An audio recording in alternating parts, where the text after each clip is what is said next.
I was just sitting quietly with a glass of wine and an ad popped up that said, "How would you like to own your own village?" And that was it. Welcome to Global Professionals in Portugal. My name is Cordelia, and I interview people who have stories to tell about working and running businesses in Portugal. And today's guest is Sarah McGuiness. She and her husband bought a village called Chumbaria, and they have a vision for creating this eco resort. They've had a ton of logistical challenges, personal challenges, but they have persevered. So I'm excited to have Sarah on the show today to share her story. Thanks for being here, Sarah. Good morning. Nice to be here. So first of all, did I get it's Chumbaria? Everyone gets it wrong. It's Chumbaria. Pretty much midway between Lisbon and Porto, and about 45 minutes to the coast and about 45 minutes inland to mountains. You've had the village now for 5 years, but what made you want to buy a village in the first place? The answer to that is we didn't. It just happened. And before I go any further, I just must say, if you hear snoring in the background, it's not my husband, it's one of the rescue dogs. She's really old. We decided in 2018 that it would be a good idea to leave the UK. We weren't really very happy with what was going on. We have 4 children who were all flying the nest, and it seemed like the ideal opportunity. And so we'd never been to Portugal before, and we started to come over in 2018. We went to the north, we went further inland central, we went to the south, and then we found Leiria and decided that was a good place for us to be because of its good position. Originally, we thought we'll buy a small house with some land so we can be as self-sustainable as possible, with maybe just a small annex as an Airbnb. I spent a lot of time online trawling through hundreds and hundreds of properties. And then suddenly one Friday evening, I was just sitting quietly with a glass of wine doing my Friday evening trawl, and an ad popped up that said, "How would you like to own your own village?" And that was it, basically. So we came to see it, fell in love with it. It was at the maximum end of our budget, but we thought, okay, this is a once in a lifetime opportunity. Right. We didn't actually physically look at any other properties in Portugal, which does sound a bit crazy. But when you come here, there's something very magical about this place, and it just felt like the right thing to do. So that's how we ended up here, really. We bought it in July 2019, and then obviously COVID restrictions, different things. We had to sell our property in the UK. So we actually physically moved here September 2020. So that all worked out fantastically. So now you're still during COVID, we're still in restrictions, and you have this vision. Can you share a little bit about that? Yeah, so we've got a million different ideas, but a lot of it is about a simpler way of life, about creating an eco retreat where people can just come, and we run permaculture workshops to teach people how to do organic gardening, basically. The aim is, once we've restored the whole village, we'll be able to accommodate up to 30 people. And so we can run well-being retreats, mosaic retreats, permaculture retreats. We'll have a yoga studio, we'll have a community hall, and it's not just about bringing people in and making money. It's about creating a kind of community hub, which is what this village would have been. So for the restoration work, we're using all local builders. We've worked really hard to integrate into the local community so that people can see that we're not just coming in and trying to take over. We have open days up here. We work with the local scouts. I think there's a lot of abandoned places in Portugal, and this one just needs to come back to life. So that's what we're setting out to do. There really are so many abandoned places here that I understand why people do build new construction because it's simpler than rehabbing an old structure. But there are just so many nooks and crannies here that it seems like they just need some love and attention.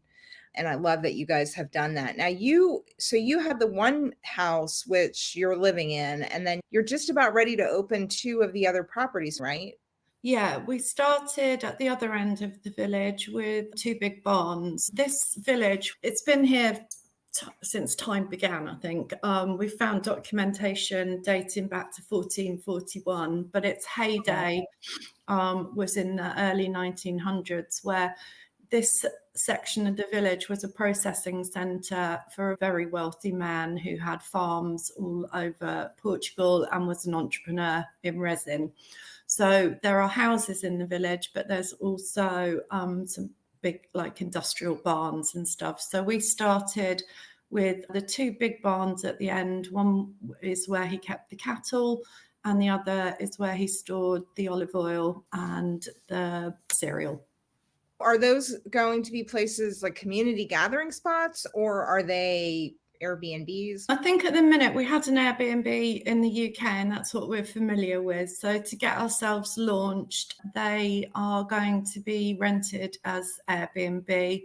They can either be rented separately or together. Both of them sleep 4 to 6 people.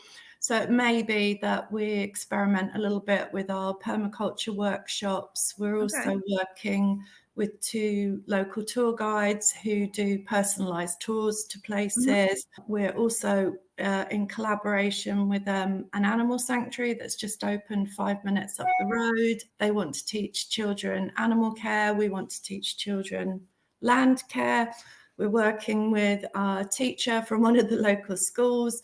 So there's always something going on up here. It's not your average vacation. It's a work in progress. The rest of the village is still in ruins, but we've experimented using as many sustainable products in the buildings. So they are insulated with hempcrete, which is quite a new thing, but it's really taking off because of its amazing properties for the environment and also for your health and for the health of the building.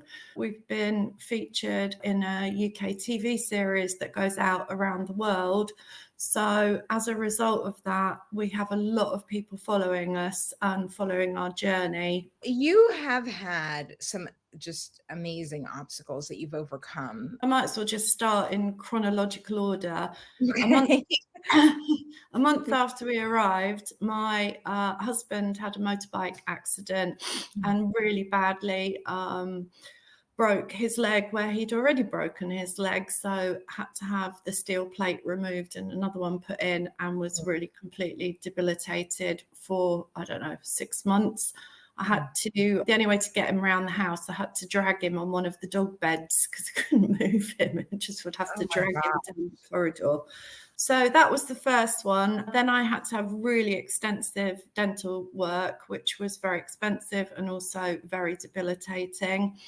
Then my husband broke his other leg, again, on a motorbike, trying to herd our neighbours' goats off our land because they were destroying everything. And then July 13th or 12th, 2022, a massive forest fire ripped through this district. It took out 90% of our local district, and it was absolutely terrifying. We had to evacuate with the rescue dogs, and we would have stayed and fought it, but our escape routes were going up in smoke. So we evacuated and went to a friend's and basically just left everything behind. I didn't know whether I'd come back to my house. What do you take with you when you've got minutes to get out? So we came back. Luckily, the bombardment saved all the buildings, but everything that we'd done to the land over 2 years was completely destroyed. The flames literally came up to the houses. We're very lucky that the village is still here.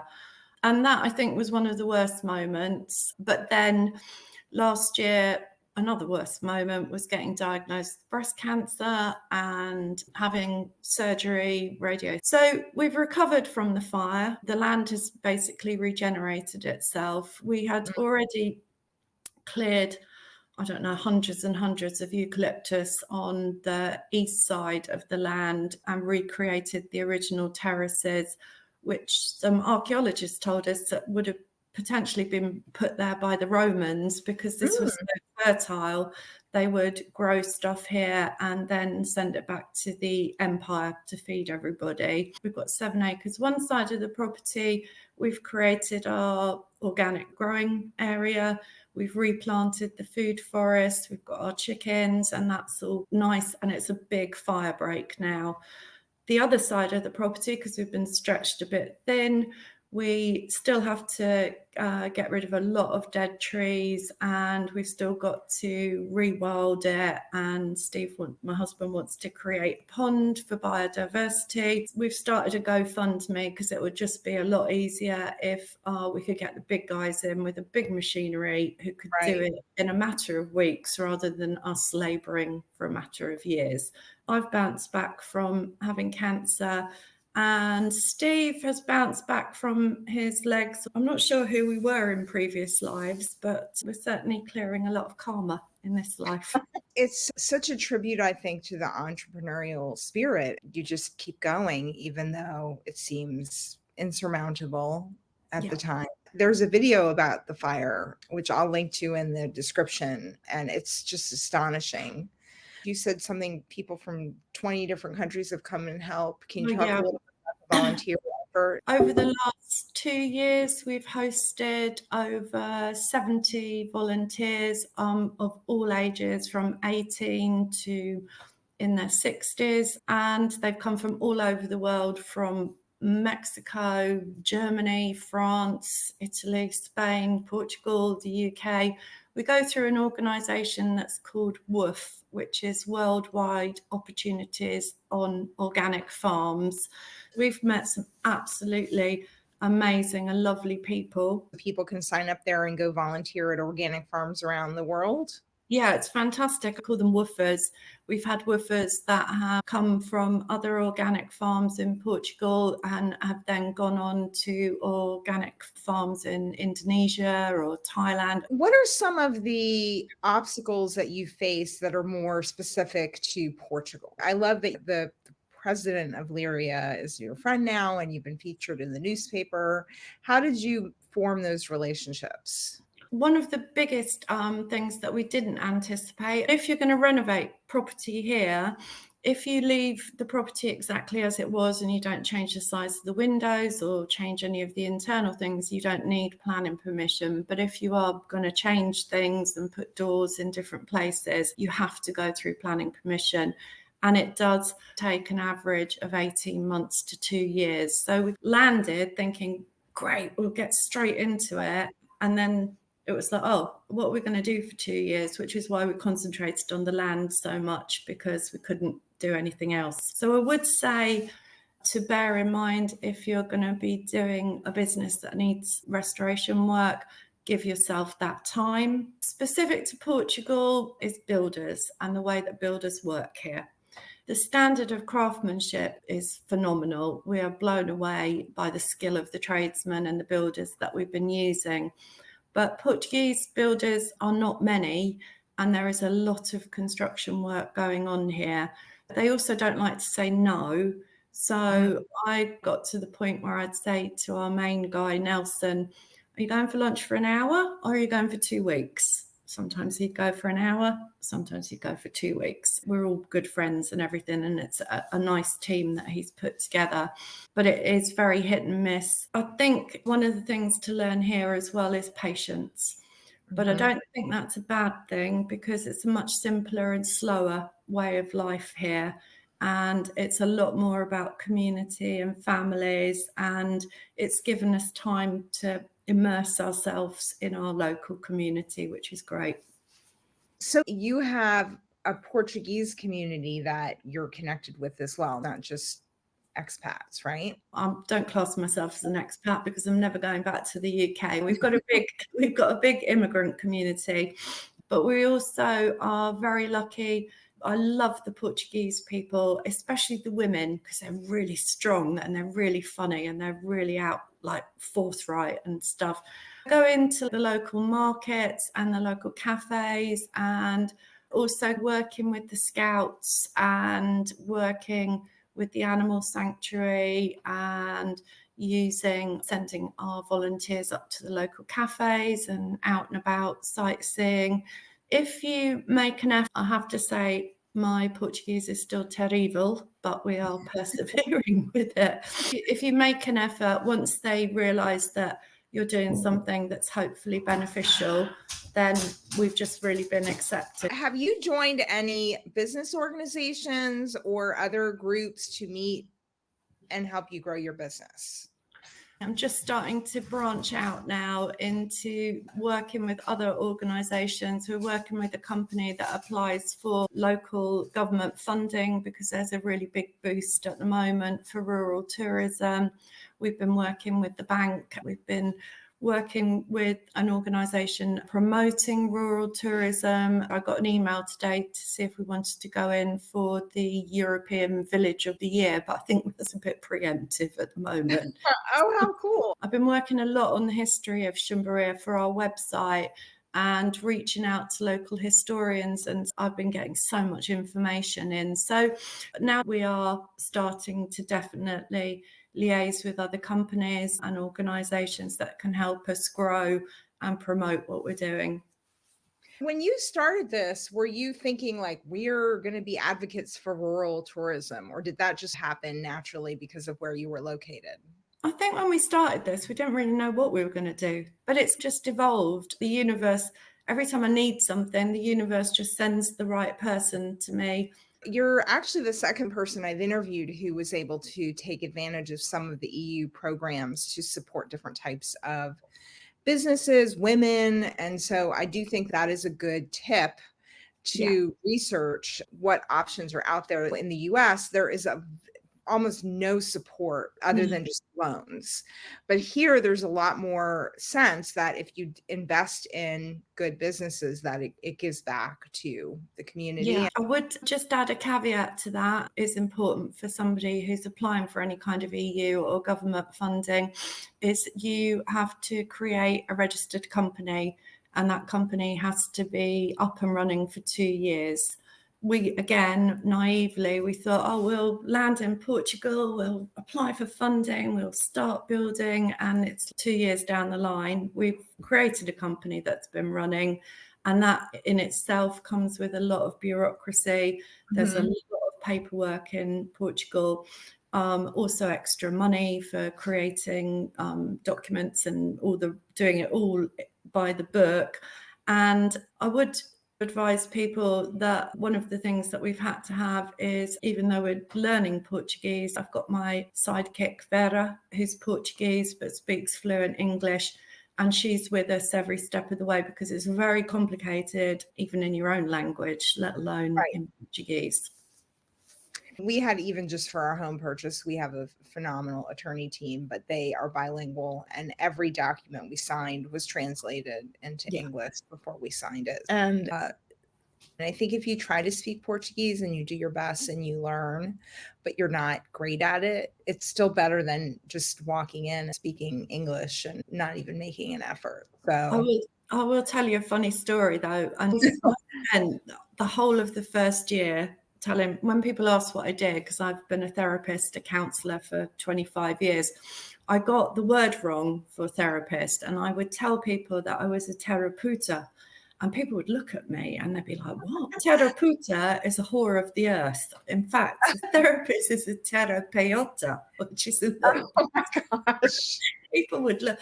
It was my dentist that said, Sarah, I don't think you're a terapeuta. You know what? Portuguese is like that. There's so many words that sound almost identical, but they mean different things. The pronunciation, the way you accent the words, it really matters. But now you have a funny story to tell about your adventure instead of if you hadn't even tried. So I love that.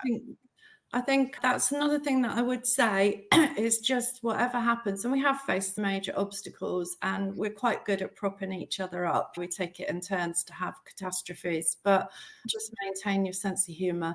And I have to remind myself on a daily basis sometimes to enjoy the journey and enjoy those moments of humour and stuff like that, and keep it light, because you can get quite bogged down because things don't move as quickly as you'd like them to, or you face some challenges.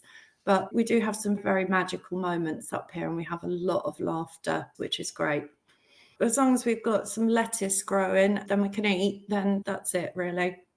So what do you have growing now? The list is endless. It's planting season for a lot of things. We've just waited 3 years for our asparagus seeds, and we've got asparagus coming out of our ears, the best asparagus I've ever tasted. We've got tomatoes, lettuce, beetroot, potatoes, sweet potatoes, peas, carrots, radishes, onions. We've cucumbers, garlic. We've got fruit trees. We've got gooseberries, raspberries, every type of bean, cabbage, beans, peas. We've got it all going.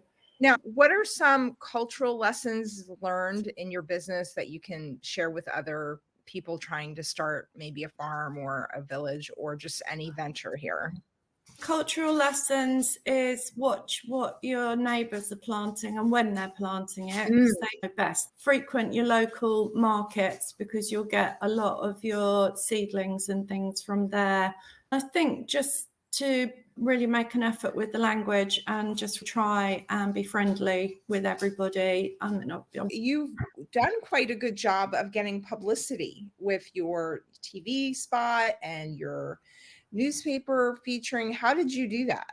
I saw a thing pop up on Facebook way back in 2019. They were looking for contributors to quite a long-running TV show in the UK that's quite popular called A New Life in the Sun, which follows people starting businesses in other countries. And I emailed them and said, we've bought a village. Would you be interested? And 3 years down the line, that's now become a series. We're filming series 3 at the moment with over 30 contributors all over Europe. It gets aired in countries all over the world, including the States, Germany, France, Spain. So that's how that started, with one email from me. It's now into series 3. So that was obviously just one of those things. But it's really good for us, not just for the publicity, but it's a great documentation of our journey, because I think we're shown in quite a nice light. A lot of people don't think that they're going to be picked, so they don't even ask. How did you get the newspaper article? Another thing I would say, if you're networking out here, is because there's quite, in the rural areas, the population tends to be older because the younger people have obviously gone to the cities for work. Facebook is really good out here. The newspaper had seen us on Facebook and asked if they could come and do an interview. I started using Facebook when I was ill last year because I couldn't do anything else. I've managed to get our followers from 200 to, we're coming up to 4,500. But it's a really good way of networking in the rural areas of Portugal because people use it. Yeah, I think so. And adding to that is there's loads of Facebook groups about property, and it is a really good resource. I never really used Facebook very much before I came here, but I'm finding that it's really invaluable for that kind of thing. Just keep your sense of humour. Go to all the village events. Oh yeah, Steve says try to go to all the village events. And also remember that there's a festa every weekend, and the Portuguese do not like to go out until after 10 o'clock, by which time we've normally gone to bed. We will make an effort, if it's in the next village, to try and set the alarm to get up at 10 o'clock to go and have a glass of wine. I love it. You can follow up with Sarah and her adventure in the links below, and please comment with your questions and subscribe. Thank you very much. Really appreciate it, Cordelia. It's been a pleasure.